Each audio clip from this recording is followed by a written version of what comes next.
James chapter 1. James, servant of God and of the Lord Jesus Christ, sends greetings to the 12 dispersed tribes.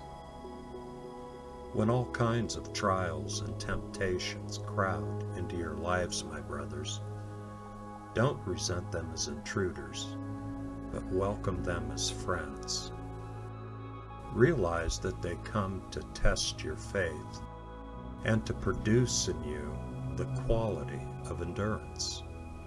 But let that process go on until that endurance is fully developed, and you will find you have become men of mature character, with the right sort of independence.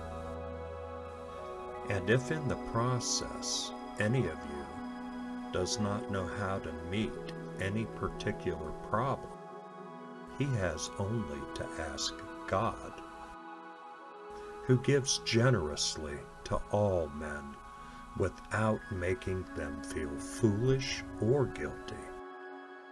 And he may be quite sure that the necessary wisdom will be given him. But he must ask in sincere faith, without secret doubts as to whether he really wants God's help or not. The man who trusts God, but with inward reservations, is like a wave of the sea, carried forward by the wind one moment and driven back the next. That sort of man cannot hope to receive anything from God, and the life of a man of divided loyalty will reveal instability at every turn. The brother who is poor may be glad because God has called him to the true riches. The rich may be glad that God has shown him his spiritual poverty. For the rich man as such will wither away as surely as summer fades. One day the sunrise brings a scorching wind. The grass withers at once, and so do all the flowers. All that lovely sight is destroyed. Just as surely will the rich man and all his extravagant ways fall into the blight of decay. The man who patiently endures temptations and trials that come to him is the truly happy man. For once his testing is complete, he will receive the crown of life, which the Lord has promised to all who love him. A man must not say when he is tempted, God is tempting me. For God has no dealings with evil, and does not himself tempt anyone. No, a man's temptation is due to the pull of his own inward desires, which can be enormously attractive. His own desire takes hold of him, and that produces sin. And sin in the long run means death. Make no mistake about that, brothers. But every good endowment we possess and every complete gift that we have received must come from above, from the Father of all lights, with whom there is not the slightest variation or shadow of inconsistency.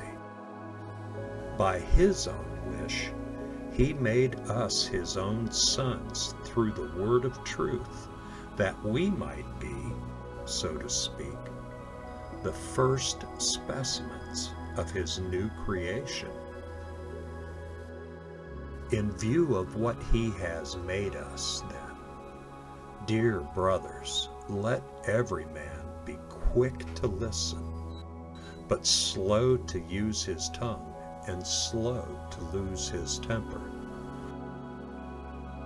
For man's temper is never the means of achieving God's true goodness.